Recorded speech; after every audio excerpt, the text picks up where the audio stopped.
आपने इन परिवारों की चीख पुकार सुनी। ये वही परिवार है जिसने प्रयागराज के महाकुंभ में अपनों को खो दिया। बिहार से एक ग्रुप गया था गोपालगंज से, जिसमें बुजुर्ग महिलाएं थी।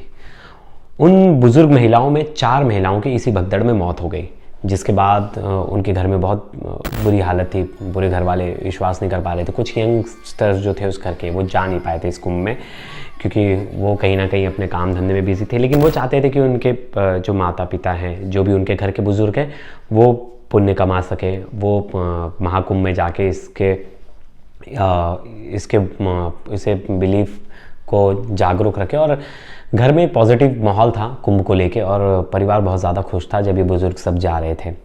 लेकिन इन्हें नहीं पता था कि कुछ ऐसा हादसा हो जाएगा और उस हादसे में इनकी जान चली जाएगी।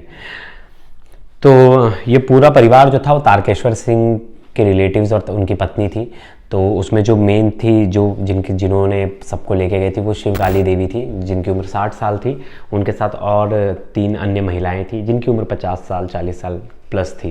तो ये पूरा जो परिवार था, आस पड़ोस वाला ही थे, एक पूरा ग्रुप ही गया था। ये उसी तट पे जहाँ ये हुआ, पूरी घटना हुई, उसी तट पे थी। और कहा जा रहा है इनके एक रिलेटिव थे जो उस समय बच गए। उनका कहना था कि वही भीड़ थी ज़्यादा, अचानक से भीड़ आई, धक्का मुक्की हुई, फिर ये इनके ऊपर लोग चढ़ते गए और यहाँ कुछ लोग आराम कर रहे थे। ये लोग लेकिन आराम नहीं कर रहे थे। इनके जो इसमें एक लड़का है सोनू, उसकी दादी भी थी। सोनू ने भी बताया कि घर वाले बड़े परेशान थे, और हमें जब ये खबर पता चली तो घर में पूरा माहौल ही बदल गया। हम लोग एक तरफ जहाँ खुश थे कि हमारे परिजन जा रहे हैं कुंभ में, और फूट फूट कर रोने लगे। सोनू की बाइट भी है, सोनू ने क्या कहा वो भी एक बार सुनिए आप।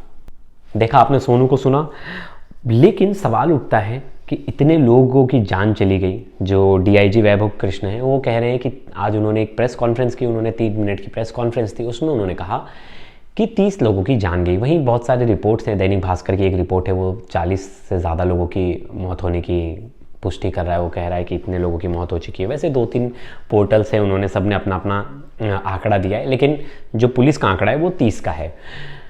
सवाल उठता है कि इसमें गलती किसकी थी, किस गलतियों की वजह से ये पूरी घटना, ये पूरी वारदात हो गई, मतलब दुर्घटना हो गई, इतनी बड़ी दुर्घटना हो गई।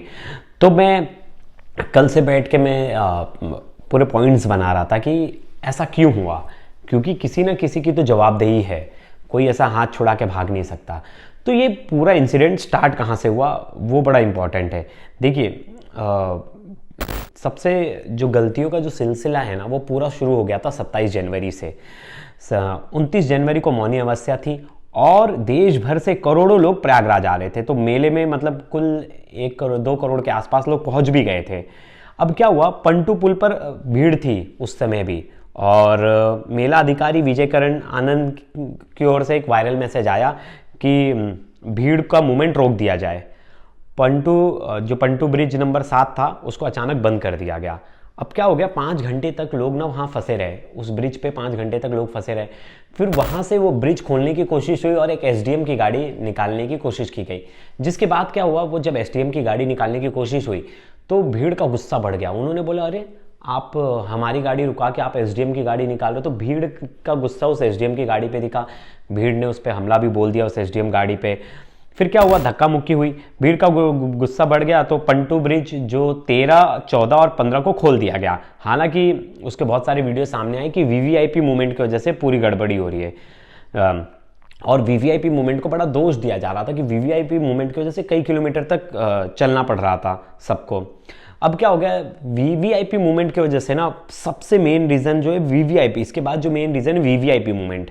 27-28 जनवरी को कुंभ में वीआईपी मूवमेंट में भीड़ इकट्ठा होने की बड़ी वजह मानी जा रही। क्या हो गया, 27 को ज़्यादातर पंटू पुल बंद थे। अब क्या हो गया, पंटू पुल बंद थे तो उसमें बहुत सारे लोग आए थे, हमारे होम मिनिस्टर, फिर वो जो सिंगर है कोल्ड प्ले वाले वो आए थे, किरण रिजिजू अरुणाचल प्रदेश के गृह मंत्री, ऐसे बहुत सारे लोगों का नाम था, मेरठ के सांसद। अब क्या हो गया, ये लोग जब आए तो इसमें जो मेला अधिकारी हैं विजयकरण आनंद, उनको अंदाज़ा था कि भाई इतनी भीड़ तो आने वाली है ही 27 जनवरी को मौनी अवस्था को। अब उन्होंने क्या किया, मौनी अवस्था से पहले 27 को उन्होंने क्या किया, ट्रायल के दौर पे उन्होंने पंटू पुल बंद करने का आदेश दे दिया। अब कुल 30 पंटू पुल हैं, लेकिन 27-28 को ज़्यादातर पुल बंद रहे। ये एक रिपोर्ट भी छपी है, ये भास्कर की रिपोर्ट में भी लिखा गया था कि 27-28 को ज़्यादातर पुल बंद थे। अब जो पुल बंद थे उसकी वजह से भीड़ एक जगह इकट्ठा हो गई, संगम पर ज़्यादा भीड़ ना आए इसकी वजह से बहुत सारे पुल बंद भी कर दिए गए थे, लेकिन लोगों को उसी पुल पे जाना था। प्रशासन इतना समझा रहा था, मैंने उनकी कमिश्नर की एक बाइट देखी, वो बड़ा चिल्ला चिल्ला के बोल रहे थे कि आप स्नान कीजिए, उठिए, सोइए मत, बाकी लोग भी, भीड़ आ रही है, भीड़ बढ़ जाएगी। लेकिन आपको भी पता है इतने प्यार से, हमारा भारत में लोगों की भी कहीं ना कहीं गलती, इतने प्यार से जब तक अधिकारी समझाए तब तक कोई सुनता नहीं। वहीं अगर लठ बजने लगते, अगर पुलिस वाले लाठियों से सबको भगाने लगते, फिर आता कि आप श्रद्धालुओं पे लाठी चला रहे हो। तो इसमें अधिकारियों की भी पेशेंस लेवल थी कि वो करे तो करे क्या। दोनों जगह से प्रॉब्लम थी। अगर वो थोड़ा सा भी स्ट्रिक्ट एक्शन लेते तो फिर वहाँ हो जाता कि हमें मार रहे वीआईपी लोगों को तो अच्छा ट्रीटमेंट दे रहे, हमें डंडे से मार मार के भगा रहे। वहीं जब प्यार से लोगों को बोला जा रहा था, लाउड स्पीकर से अनाउंस किया जा रहा था कि कृपया आप उठ जाइए, आप चले जाइए, तो उसमें भी लोग सुनने वाले नहीं थे। लेकिन ऑफिसर्स की ड्यूटी होती है, आप स्ट्रिक्टली, आपको लग रहा है कोई हादसा होता है तो आप स्ट्रिक्ट एक्शन लीजिए, आप बताइए कि ऐसा ऐसा है। अगर हम भीड़ को नहीं वहाँ से खदेड़ते तो हादसा हो सकता है। लेकिन वहाँ कोई एक्शन उस समय लिया नहीं गया और सबको पता था। फिर डीआईजी ने पूरा वाकया बताया, एक बार आप डीआईजी की पूरी बाइट सुनिए। एम्बुलेंस के माध्यम से लगभग 90 घायलों को अस्पताल तक पहुंचाया, परंतु इसमें से दुर्भाग्यपूर्ण तरीके से 30 श्रद्धालुओं की दुखद मृत्यु हो गई है। 30 इनमें से 25 की पहचान हो चुकी है और शेष की शिनाख्त की जानी बाकी है। कुछ लोग बाहर के प्रदेशों के भी इनमें से हैं, जैसे कर्नाटक के 4 लोग हैं, असम से 1 है, गुजरात से 1 है। कुछ घायलों को परिवार के सदस्यों को लेकर चले गए हैं तथा 36 घायलों का इलाज स्थानीय मेडिकल कॉलेज में चल रहा है। श्रद्धालुओं की सुविधा के लिए मेला प्रशासन द्वारा हेल्पलाइन नंबर 1920 जारी किया गया है, जिस पर यदि कोई व्यक्ति गायब है तो उसके संबंध में जानकारी प्राप्त की जा सकती है। इस समय स्थिति सामान्य है। माननीय मुख्यमंत्री जी द्वारा सभी पूज्य महामंडलेश्वरों, संतों एवं अखाड़ों से वार्ता कर आग्रह किया गया है और सभी इस अमृत स्नान की भागीदार बने। सभी पूज्य शंकराचार्य, पूज्य आचार्य महामंडलेश्वर एवं अखाड़ों द्वारा श्रद्धालुओं की सुविधा का ध्यान रखते हुए कुछ विलंब से अमृत स्नान आज किया गया, जो कि आज सकुशल संपन्न कराया गया। कितनी महिलाएं हैं, कितने बच्चे हैं? हम आपको डिटेल लिस्ट जो है आपको दे देंगे, प्रोवाइड कर देंगे। क्या कुछ हुआ था आपको जो आपने हादसे की वजह क्या रही? देखिए, ये मेला क्षेत्र में, अखाड़ा क्षेत्र में बैरिकेड्स लगे हुए हैं और अन्य जगहों पे बैरिकेड्स लगे हुए हैं। तो घाट पे और अखाड़ों पे बैरिकेड्स हैं, उसी में बैरिकेड्स में कुछ बैरिकेड्स टूट गए और बैरिकेड्स टूटने की वजह से जो श्रद्धालु नीचे कई बार जमीन पे सो जाते हैं या वेट करते हैं ब्रह्म मुहूर्त का, वो उनके ऊपर दूसरे श्रद्धालु अफरा तफरी में चढ़ गए, जिससे वो जो नीचे जो सोए हुए श्रद्धालु थे वो नीचे आ गए, वो कुचले गए जो श्रद्धालु तेजी से चले उनके ऊपर, उनके द्वारा। तो ये बेसिकली एक ऐसी स्थिति उत्पन्न हुई जो कि जो श्रद्धालु ब्रह्म मुहूर्त का वेट कर रहे थे और जो श्रद्धालु तुरंत वहाँ पे आए थे, तो उनके बीच में कहीं ना कहीं थोड़ा सा एक वो रहा कि वो देख नहीं पाए कि नीचे कौन है और उसकी वजह से ये दुखद हादसा हुआ।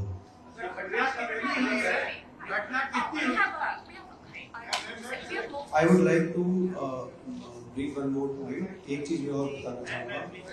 आज 29 जनवरी को शासन ने सख्त निर्देश दिए थे कि कोई भी वीआईपी प्रोटोकॉल नहीं होगा। आज मेला पुलिस ने, मेला प्रशासन ने कोई भी वीआईपी प्रोटोकॉल एंटरटेन नहीं किया। जो भी मुख्य स्नान पर्व हैं आगामी, जैसे बसंत पंचमी का भी एक पर्व है जिसमें बहुत ज़्यादा भीड़ होती है, उस पर भी कोई वीआईपी प्रोटोकॉल हम लोगों के द्वारा एंटरटेन नहीं किया जाएगा। आपने डीआईजी को भी सुन लिया, लेकिन अब सवाल है कि सीएम ने इसमें जांच के आदेश दे दिए हैं, फिर जिन लोगों की इसमें मौत हुई है उनके लिए एक राशि भी तय कर दी गई है कि उनके परिवार को सहायता के रूप में वो दी जाएगी। सब कुछ हो रहा है, लेकिन इन्वेस्टिगेशन के बाद इतनी ज़्यादा भीड़, सब कुछ है, गलतियां तो किसी एक की नहीं है। किसी एक पे दोषारोपण करके भी मुझे नहीं लगता कि कोई अच्छी बात होगी, क्योंकि इसमें बहुत सारे लोग हैं, बहुत सारों की कहीं किसी ना किसी की कहीं ना कहीं कोई गलती है, और ऐसी घटना ना हो उसके लिए हमें बहुत ज़रूरी है कि इम्पोर्टेंट स्टेप्स उठाए जाए। लेकिन क्या होता है कि अधिकारी भी हैं, मैं अधिकारियों से बात कर रहा था, वो कह रहे थे कि आइडिया नहीं, कोई ये फर्स्ट है, हर किसी के लिए पहली बार होता है कि हम इतनी बड़ी भीड़ देख रहे हैं। तो एक अधिकारी भी उसी आइडिया से चलता है कि ऐसा हो गया तो ऐसा कर सकते हैं, ऐसा हो गया तो ऐसा कर सकते हैं। वो भी हर चीज़ों पे डिस्कस करते हैं, उन्हें भी ग्राउंड पे रियलिटी पता होती है। अगर हम यहाँ से बोले अरे उन्हें नहीं पता है, व्यवस्था अच्छी की गई थी, लेकिन इतनी ज़्यादा भीड़ थी, इतनी ज़्यादा भीड़ को कभी किसी ने वो भी नहीं किया था। अभी तक तो इतनी ज़्यादा भीड़ को एक साथ किसी ने हैंडल नहीं किया था, तो इनके लिए भी थी। लेकिन जो चूक थी वो चूक थी, जो डिसीज़न एंड टाइम पे गलत लिए गए उसकी वजह से कहीं ना कहीं ये चीज़ें तो हुई है। हादसा का मेन कारण ही वही है। तो आगे देखेंगे अपडेट इसमें क्या क्या इन्वेस्टिगेशन आता है, और जो बहुत सारी फैमिलीज़ थी हम उनकी स्टोरीज़ भी लाएंगे आप तक, क्योंकि बहुत सारे ऐसे लोग थे जो गए थे कुछ अच्छा धर्म कर्म करने और उनके साथ बहुत गलत हो गया उनके परिवार में आज माता में। तो उन सभी परिवार से तो सरकार ने हेल्प करने को कह दिया। अब देखते हैं आगे क्या होता है इस पूरे केस में, क्या किसी के ऊपर गाज गिरती है या सिर्फ रिपोर्ट्स के नाम पे इन्वेस्टिगेशन चलती रहेगी। धन्यवाद दोस्तों, आपको वीडियो कैसी लगी कमेंट में ज़रूर बताइएगा।